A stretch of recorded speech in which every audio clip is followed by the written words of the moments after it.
Hello guys, good morning, જય શ્રી કૃષ્ણ અને સ્વાગત છે તમારું આજના નવા વિડીયોમાં. તો આજનો બ્લોગ મસ્ત મજાનો એવો બનવાનો છે કેમ કે રોજ મસ્ત મજાનો જ બને છે એટલા માટે. અને આજે છે સોમવાર, તો તીર્થની એક્ઝામ સ્ટાર્ટ થઈ ગઈ છે, તો એ સ્કૂલે બંને ભાઈ બહેન ગયા છે અને મમ્મી હજી ભાઈને ત્યાં જ છે. તો અત્યારે વાગી ગયા છે 9:30. તો જો મશીનમાં મેં કપડાં નાખી દીધા છે એઝ યુઝ્યુઅલ, અને કચરા પોતા કરવાનો ટાઈમ થઈ ગયો છે. તો મેં તો બધું ઠીકઠાક કરી લીધું, થોડુંક ઝાપટ ઝૂપટ કરી લીધું છે, અને હવે બસ ઝાડુ પોચા કરવાના છે અને રસોઈ બનાવવાની છે, બાકી કંઈ કામ નથી.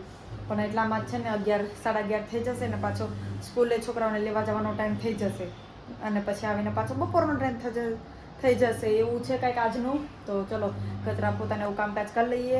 અને બીજી એક વાત કહેવાની હતી કે કાલે મારો બર્થડે હતો, પણ કાલે કઈ વિડીયો બનાવ્યો ન હતો, કેમ કે કાલે આખો દિવસ રવિવાર હતો, તો બધા ઘરે હોય તો ઘરના કામમાં જ આખો દિવસ વયો ગયો. અને બપોર પછી કંઈ ખાસ કર્યું નહોતું, અમે લોકોએ ક્યાંય ગયા બી નહોતા, કેમ કે તીર્થની આજે એક્ઝામ હતી. તો અમે જો બહાર જઈએ તો છોકરો થાકી જાય, તો એટલા માટે નોંધવામાં તકલીફ પડે આજે. અને એની ફાઇનલ એક્ઝામ સ્ટાર્ટ થઈ ગઈ છે એટલા માટે. તો પછી ક્યાંય ગયા નથી. વેકેશન પડશે ત્યારે હવે જઈશું એમ. તો અને કેક બેક ને એવું તો કાંઈ સેલિબ્રેટ અમે કરતા જ નથી. હું તો સ્પેશિયલી એવું કંઈ કરતી જ નથી. અને બસ એવું હતું. તો બધાએ ફેસબુકમાં બહુ સારો સપોર્ટ કર્યો છે મને, બહુ બધી વિશેષ આવી છે. તો એના માટે થેન્ક યુ સો મચ બધાને, મારો આભાર, ખૂબ ખૂબ આભાર. અને ચલો હવે મળીએ પછી, આગળ જોઈએ. હવે બ્લોગમાં બન્યા રહેજો.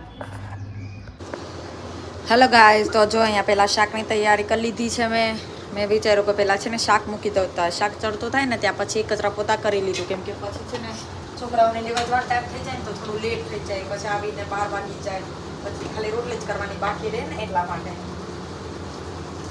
કેમ કે હમણાં એક્ઝામ ચાલે છે તો શું લે જલ્દી જવું પડે. તીર્થને 11:30 ને બીજું ને 12 વાગે, એટલે 11:15 હું નીકળું ને ત્યારે પહોંચી રહું. તો મારો પોણો કલાક તો લેવામાં જ જતો રહે. તો મેં કીધું એટલું બધું ક્યારે પાછા આવીને બધું બનાવું તો લેટ થઈ જાય. એટલે શાક બનાવી જાઉં, છાશ બનાવી જાઉં, તો ખાલી રોટલી જ રહે એમ. અને છોકરાઓને આવે એટલે તરત ભૂખ લાગે, એટલે ખાવા તો જોઈએ. એમાં તીર્થને તો બહુ ભૂખ લાગે પાછા આવે ને એટલે સ્કૂલેથી. તો શાક જ બની જાય અને પછી મારી સાથે સાથે કચરા પોતાય થઈ જાય, બંને કામ થઈ જાય. શાક એનું કામ કરે અને કચરા પોતા હું કરી લઉં એમ. તો એટલે આવી રીતે વિચાર્યો કંઈક મેં. અને હવે તો શાક વઘારું છું, તેલ આવી ગયું છે. તો જો ચપટીક જીરું, રાઈ જીરું નાખી દીધા છે, હિંગ નાખી દીધા છે, અને હવે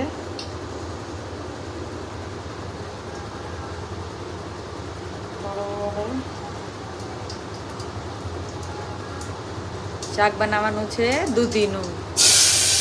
મસ્ત મજાનો વઘાર કરી દીધો છે. અને બેકગ્રાઉન્ડમાં તમે જોજો મૂર્તિનો અવાજ આવે છે, બહુ અવાજ આવવા લાગ્યો છે, કેમ કે થોડા કપડાં હોય ને, થોડા આવું તો નથી, પણ થોડા ઓછા હોય ને તો આવો અવાજ આવે, બાકી તો ન આવે.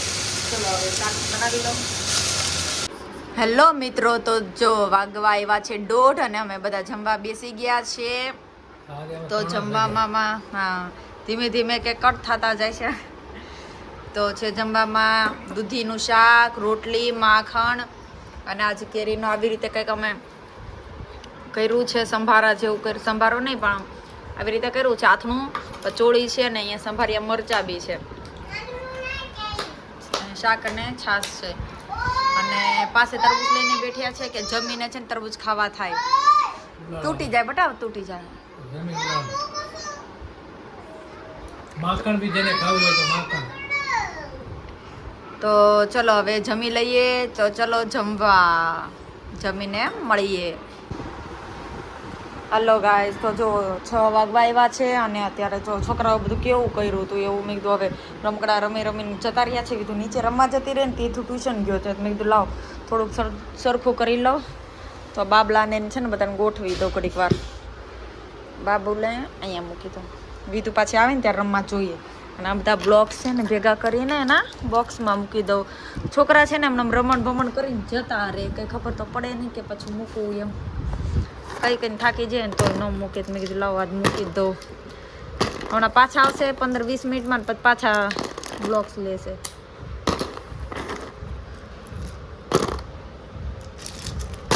આવી રીતે કંઈક આજનો દિવસ તો એકદમ કામ ભર્યો જ રહ્યો છે, કેમ કે આજ તો બહુ જ કામ હતું. કપડાં વધી જાય ને એટલે બહુ કામ થઈ જાય, કેમ કે ઘડી કરવાના કપડાને આન તે બધા રમકડા મૂકવાના ને છોકરાઓને આવા ગ્લાસ ને બ્લાસ ને બધું અમારે થેલી ભરીને રમકડા જોઈએ પડ્યા છે. અને આજે મેં મારા છે ને પર્સે ધોઈ લીધા છે. આજે મેં મારું પર્સ ધોઈ લીધું છે ને, તો બહાર જ સુકાય છે, પણ મેં કીધું કે આ પર્સનો બહાર ફાઇનલી આવી ગયો. અને આપણે સાંજનું કામકાજ કરી લઈએ. રોંઢાનું, ગુજરાતીમાં કહું તો રોંઢાનું કપડાં ઘડી થઈ ગયા છે, ખાલી મૂકવાના છે. અહીંયા જો એક કામ કરીએ ને ત્યાં બીજું જો અહીંયા પડેલું જોઈએ. કપડાં ઘડી થઈ ગયા છે, હવે એને ખાલી મૂકવાના છે. તો હાલો મૂકી દઈએ ફટાફટ. અહીંયા લાઇટ ચાલુ કરી દઈએ. ચલો ફટાફટ બધું મૂકી દઈએ, પછી મળીએ. ચલો મિત્રો, તો હવે વાગી ગયા છે જો 9:45 રાતના. અને હવે અહીંયા મારી ભાખરી ચાલુ છે. ભાખરી બનાવું છું તે રીતના પપ્પા માટે, કેમ કે આજે લેટ આવવાના છે એટલા માટે. બસ નીકળી જ ગયા છે ઓફિસેથી આવે તો ચા દૂધ અને ભાખરી એના માટે બનશે. અને મારે પણ બાકી હતું એટલે મારી ભાખરી પણ અહીંયા જો મસ્ત મજાની ડિઝાઇનવાળી બનાવી છે. આજે મેં આ વેલણ યુઝ કર્યું છે. મને બહુ ગમે આ વેલણની ભાખરી રોટલી છે ને, મને વેલણને બહુ જ ગમે. હું બનાવું નહીં, ક્યારેક બનાવું. તો મારી તીર્થના પપ્પાની અને વિધુની ભાખરી થાય છે. તો ચલો હવે આજે લેટ થઈ ગયું છે તીર્થના પપ્પાને, એટલે મેં તો લેટ જ ગરમા ગરમ ભાખરી ખવડાવી. કેમ કે આ ઉનાળામાં છે ને ઠરી જાય ને એટલે મજા ન આવે પછી ખાવાની. લોકો એક તો આખો દિવસ કામ કરતા હોય ને એટલે. તો ચલો હવે ખાસું. ત્યાં તો મને લાગે છે આજ કામ કરીને 11 તો વાગી જવાના છે. પછી વિડીયો શૂટ કરવાનો છે અમારે, હજી શોર્ટ વિડીયો ને એવું બધો પ્રોગ્રામ ચાલ્યા જ રાખે. કેમ કે બ્લોગર હોય ને એવું બધું હોય એટલે આવું કામકાજ તો ચાલ્યા જ રાખે રાતભર સુધીનું, એડિટિંગનું ના ને તે ને એવું બધું. તો ચલો હવે મળીએ પછી. હેલો મિત્રો, તો હવે અમે આવ્યા છે બહાર, રાઉન્ડ મારવા આવ્યા છે રાતે 10:30 વાગે. તો જો અહીંયા પાણીપુરી.com છે, જ્યાં તમે પાણીપુરી ખાઈ શકો છો. અને અહીંયા તરબૂચ મળે છે, તો તરબૂચ એ ખાઈ મળે છે. 103 કિલો મળે છે. જેને લેવા હોય અહીંયા કેનાલ રોડે આવી જજો. લે ગોળા કેમ જ નથી અહીંયા બન્યા? આ વખતે કેમ થયું? આ વખતે ગોલાવાળાનું મને લાગે ભાડા વધારે પડ્યા છે એવું લાગે. પણ બધા મંડપ નાખીને તો બેઠા છે જો એના પોતપોતાના, પણ હજી ચાલુ થશે. પણ અત્યારે જે ગોળા બની ગયા એ કમાઈ ગયા એવું લાગે.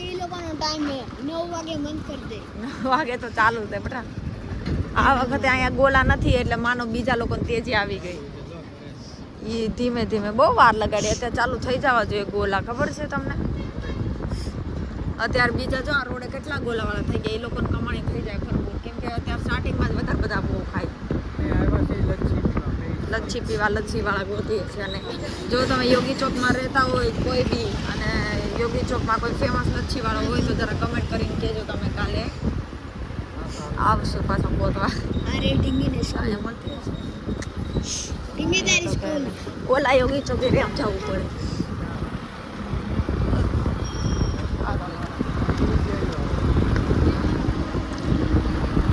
હાલો હવે આગળ વધીએ. ક્યાં આવે તમે અમારી આરવાર રોડ જોતા રહેજો. ક્યાં રોડે અમે જઈએ જો જમ્પિંગ ગઈ છે ગોળાની આરો. જો આ ઠીક શેક ને બધું મળે તો મળતી હશે લસ્સી.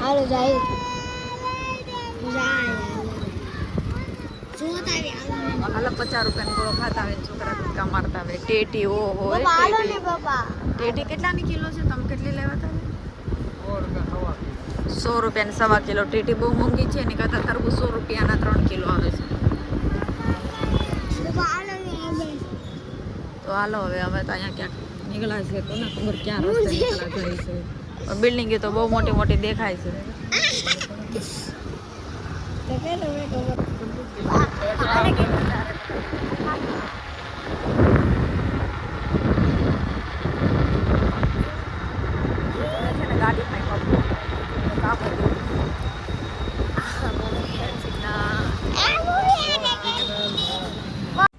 તો ફાઇનલી અમે આઈસ્ક્રીમ ખાવા માટે આવી ગયા છીએ. કોઠીનું આઈસ્ક્રીમ અને લસ્સી નથી મળી એટલા માટે. અને નવો એરિયો છે એટલે ખબર નથી કે સ્પેશિયલ ક્યાં મળે.